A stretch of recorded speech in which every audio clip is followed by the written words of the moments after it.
What is up, everybody? Welcome back to another video. In today's video, we are here with the final injury report of the week for the Lions and Eagles game. This is the last game until the bye week, so we got like this 2-week break. So let's enjoy this one. You can already see I'm wearing the Michigan shirt. Tomorrow we got Michigan State. Of course, we'll be live for that over here, so make sure you guys tune in. That game's going to be hype. But today, we have the final injury report, man. We got a lot of major updates. We also have some news from both sides. So let's get it started. Way up, we're going to bite a kneecap off, and we're going to stand up, and then it's going to take 2 more shots to knock us down. And on the way up, we're going to take your other kneecap, and we're going to get up, and then it's going to take 3 shots to get us down. And when we do, we're going to take another hunk out of you.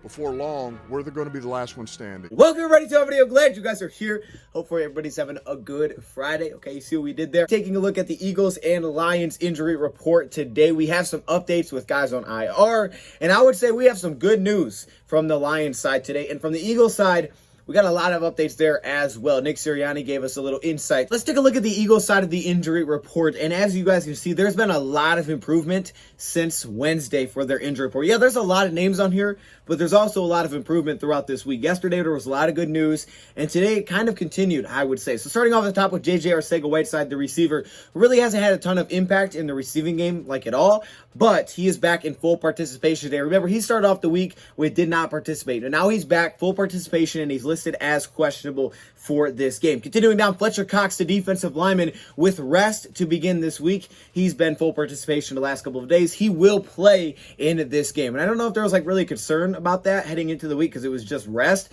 but yeah, he's going to play on Sunday. And so is Javon Hargrave, all right? According to Nick Sirianni, Javon, he's going to be good to go. He wasn't listed as anything, so basically meaning he's in for this week with the shoulder injury. We saw this addition on Wednesday, and it was a new addition to the list for no participation, but he's improved now to full participation, and he will also play. So I would say that duo of Javon and Fletcher, which is probably the scariest part of this Eagles team, maybe, is going to be playing on Sunday. Here's another one. Anthony Harris, safety, the former Minnesota Viking, with his hand/groin injury. He did have limited participation today, but according to Nick, he has been listed as doubtful for this game. They're going to give him some treatment. They'll see where he's at and how he feels tomorrow, but as of right now, he's listed as doubtful. And usually when you're doubtful, you don't play, but you never know because he did practice, and they're going to see how he reacts to his treatment. McPherson, the cornerback, he is out for this game. A guy that hasn't played a ton defensively anyway, but he has been labeled as out for this game. Here's the big one. Devontae Smith,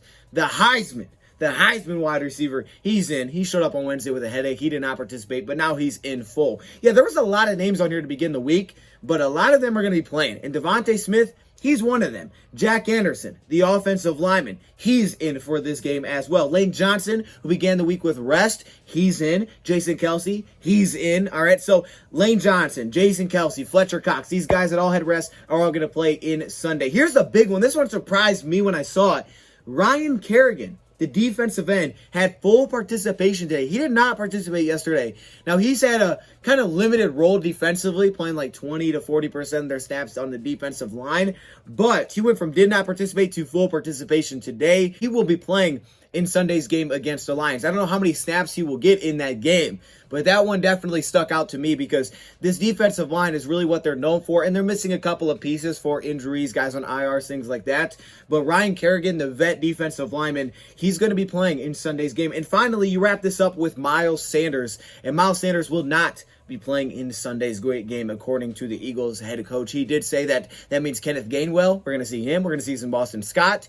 And he also did say Jordan Howard. He said Jordan Howard's been working with us in practice. He's done good things there, and it's very likely that he is elevated from the practice squad for this game on Sunday. At the bottom, we do have a new name to this list that somehow I forgot to type in here. I don't know how it happened. I remember seeing his name on here, but for some reason, I must have forgot to type his name in. So I apologize. That's Landon Dickerson, their starting left guard, all right? The Bama product. Remember the center back at Alabama? This dude is a monster. He is a people mover in the run game. We even talked about him in our last video. Somehow I forgot to put him on here, so I do apologize for that. My bad. But I did put him on here now. He's going to play either way, according to Nick Sirianni, so they will have their starting left guard this week, all right? He said he would be up. He'd be good to go. Yesterday, he was limited, and somehow I must have just forgot to type him in here. I don't know. Either way, Landon Dickerson will play. So that is the Eagles injury report. So while it's a lot of names, there's a lot of good from their side. There's a lot of guys that are going to be playing, but the biggest one maybe is Miles Sanders, and he won't play. The other guy I had an eye on was Javon Hargrave, who will play,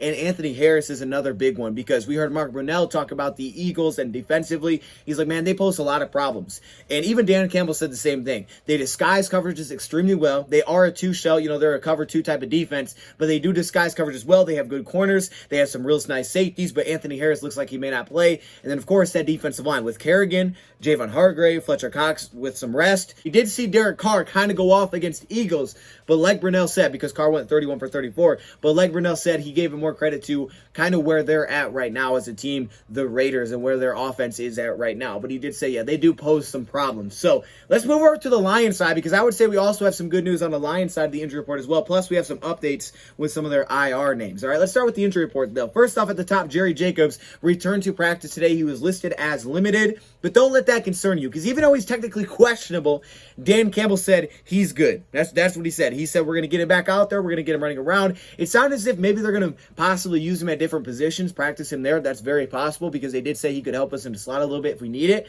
But it does sound like Jerry Jacobs is good to go. He said he was just sick yesterday. He's back. He's feeling better, and he's good. So I expect to see Jerry Jacobs on Sunday, which is, of course, really good. I mean, I want to get Mark Gilbert's debut as much as the next guy, but at the same time, I want Jerry Jacobs on the field. That brings us to Jamal Williams. This is a big one. This one showed up yesterday with the thigh injury. He is still listed as questionable. Did practice once again, and according to Dan Campbell, he said, look, if Jamal Williams can go, he'll go. The good thing is he still has some strength that's kind of popped up in our last game. If he can go, he will go. Today is the test. Today is the test to see where he's at. If he can't go, we know we have Jermar Jefferson. Now, speaking of Jermar Jefferson, there was another running back today that Dan Campbell brought up.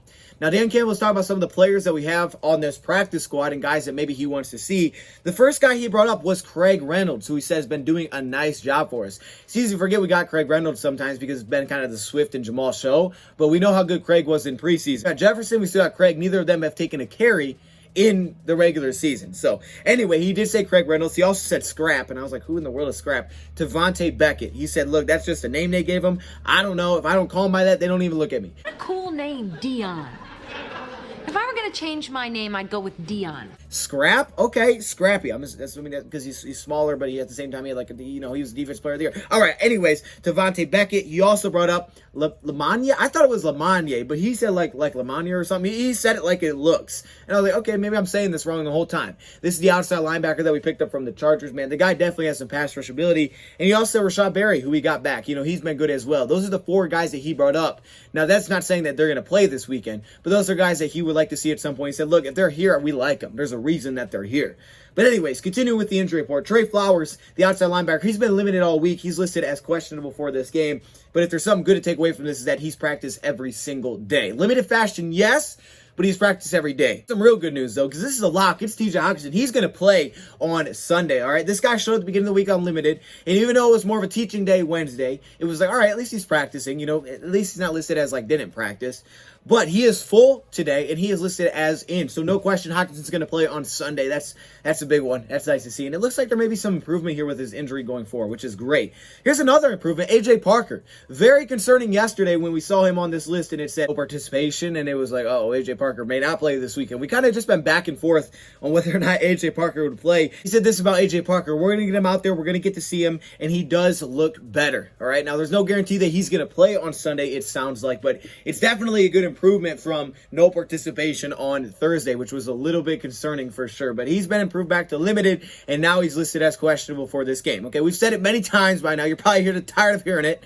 Roby Coleman, to me, would probably be the next best option if we can't have him this weekend. But I think, yeah, we're back to seeing the improvements from A.J. Parker, which is great news. So hopefully, at very least, it's not like a super serious injury. We can at least get him back after this bye week. We should be able to, it looks like, from where he's at on practice. And then you wrap this up with DeAndre Swift, limited, once again listed as questionable for this game. He didn't say anything about DeAndre Swift today, so I was just assuming he probably plays. And finally, Jason Kabinda, who will play this weekend. He is listed as in. He started off the week as in full participation. So Jason Kabinda will go as well. Now, Dan did give us a few updates on some of these injury reserve guys, and he did say Deshaun Hand is probably the closest right now. Deshaun Hand could be active this weekend. It's very possible that Da'Shawn Hand gets taken off of injury reserve, signed to the 53-man roster, and plays this weekend. It's possible. He said for Hand, we'll see what he looks like today. We'll see what he looks like tomorrow, how his body feels after practice today. But he's probably the closest guy to returning. So we could get to see some Da'Shawn Hand possibly. I'm just saying. We talked about it yesterday. This could be a Hand debut. A Hand debut. Stop leaving a roster spot open, because I believe right now we still have 2 roster spots open after waiving Eric Banks. But he said leaving the spots open. First off, if a guy can come back, obviously, then you can just, bam, you can just plug him right in. You don't have to worry about cutting a guy. You don't really want to cut a guy right before a game on the weekend, you know? So it's also when you have to release a guy trying to open up that spot. So for him, this is why he's leaving the roster spots open right now. Now, with Taylor Decker, he did kind of subtly say that it looks like it's going to be more of a, not IR, it looks like it's going to be more of a bye week thing, possibly not returning this weekend. He didn't say it couldn't happen, but he made it sound like it probably won't be him playing this weekend. Now, he did say he is open to possibly having him come off the 53-man roster if it just takes a little bit longer and they have a spot open that they can use and are not pushed for needing to use that spot. Take him off injury reserve, that way he's not out for the year, and just let him kind of rest on the 53-man roster, because once you run out of time, once that window closes, he's got to be out for the season unless you take him off. You could take him off of IR and put him on the active roster and not play him, but you're just taking up that spot. So he said he's open to that. He's open to all options, all possibilities, and we'll just see what happens with Taylor Decker. We'll just kind of wait and see. But it does sound like also Kevin Strong is pretty close as well. I would say the big one here is Jamal Williams. So is AJ Parker. We'll see where Parker is at, but it sounds like he's improving, and him running around today may mean that he gets to play on his Sunday. Now, a couple quick updates with the Eagles side of things. First off, at the safety position, right now it's McLeod and it's Epps. You know, those are their 2 healthy safeties right now on the roster, assuming that Anthony Harris can't play on Sunday as he is listed as a doubtful. Could bring Riley up from the practice squad and have him active for the second time, elevate him once again. Or there's also a possibility that a guy like Kayvon Wallace, potentially like the Lions, gets taken off of injury reserve and he's activated to the 53-man roster and he could play this weekend. We'll have to kind of wait and see, but that Saturday 4 p.m. is when that deadline is to do it. So same thing for the Lions side. If Hand's going to play, you got till 4 p.m. Eastern time tomorrow. Same thing for the Eagles side as well. So possibility of the safety doing that. There's also a possibility of Tyree Jackson, their tight end. Now, they do have Dallas Goedert, who's their number 1, and that's part of the reason they made the trade, letting Zach Ertz go. Fifth, the special teams coach, he does have vaccine, but he's tested positive for COVID, so he can't be in the building. And he said, you know, right now it's about the leadership of the players that we have in that room, but also Don Muhlbach has helped us a ton there. He said, Muhlbach, you may not know it or not, but he's kind of stepped in and like he's kind of in that coaching mode right now. So Don Muhlbach is in there. He said he's helping a ton. We haven't got to talk about Don Muhlbach a little while. That's awesome to hear. So Don Muhlbach is in there working with the special teams guys. You know, that reminds me of the TV show Ted Lasso a little bit. I don't know why. That's just the vibes I'm getting. I got to stop watching this show because now it's stuck in my head, and that's what I'm picturing when I say this. I don't think we're allowed to talk like that at work anymore. I'm being honest. If you haven't seen the show, check it out. It's kind of here in spirit. We had him on the board, so he was like calling in virtually. Got to hear from Mark Brunell a little bit. He says the wins will start coming. He said, I believe the wins will start coming. You know, he said, as crazy as it sounds, we have some momentum right now, and it's because of the character that we have. Guys are sticking together. He said, I bet a part of teams that have lost and things can get kind of ugly. They can fall apart, but that's not what's happening. It's the character that they have, and it starts from the front office. It starts from the GM, the head coach, and it works down to the players. It's the character that they have, and he says, you know, we're going to break through. It's coming. The wins are coming. He said our record could be much different right now, but it's not. One thing that he likes about what Goff has done so far is kind of just his preparation every single week. You know, the leadership that he's shown with his preparation. And he said, even though we don't practice on Tuesdays for the quarterback, you know, they're out there, they're prepping. And he said what needs to be better is we have to avoid red zone turnovers. He said that's on everybody. We have to avoid it, from the coaching staff to all the players. We have to find a way to avoid these red zone turnovers. But he says, you know, he's got to learn from these situations that we haven't been able to close out games in. And he says he believes the wins are coming. So that's optimistic. If you want a reason to believe, just listen to Mark Brunell. I love it, Mark. You know, he was a part of the Jaguars. We've talked about it when their team made this whole turnaround during the season, and all of a sudden they're off and they make this huge playoff run. Look it up if you don't know what I'm talking about. We talked about this in the offseason, though, so I won't go back into it. Also said that a guy like Steven Montez, you know, they're using him for a lot of different things, and one thing they're having him catch passes from Jared Goff. He said, Jared throws it too hard. I can't catch that. He helps us, and he's like, you know, I tell Steven Montez, anytime I throw it to you, drop it. Drop it. That way you don't move positions, all right? You're still a quarterback for us. And I want to wrap this up with Dan Campbell speaking about Halloween. All right, Halloween is Sunday. It's the Lions game day, so hopefully we get a dub, and then you can go trick-or-treat, grab some candy afterwards so we can all be happy. Being in a town where you can't really trick-or-treat. You know what? Right now where I'm at, I really couldn't trick-or-treat if I wanted to. I would definitely be a little bit of a walk to get to like 2 houses. I probably after going to 2 houses, I'd be like, all right, yeah, this is dumb. I'm going back home. And then I'd have like 3 pieces of candy. So I don't know if that would even be worth it. I'd probably just rather go to Walmart and buy some candy. I know that ruins the fun, but I'm just saying that's like, it's not worth it with the walk around here. So. Candy. I got some at the house. What? You got Skittles? So I guess I kind of feel you a little bit, Dan Campbell, with where we're at right now. But this is what Dan Campbell said about Halloween. I'll end it with that clip. And let me know your thoughts in the comments below. Thank you, Pat, for watching. I'll see you tomorrow for the Michigan State game. And I'm out.